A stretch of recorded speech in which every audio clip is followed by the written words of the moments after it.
Road మీద పడిపోయామండి. మొత్తం మీద 2000 ఆటోలు.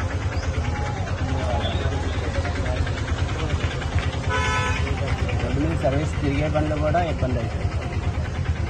చర్లగంటప్పుడు వెళ్ళే వాళ్ళ పరిస్థితి మరీ దారుణం.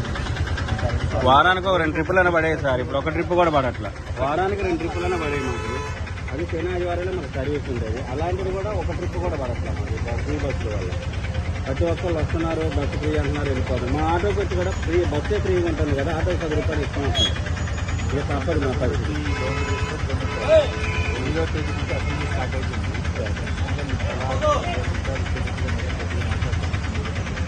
ఆ పని చేయండి.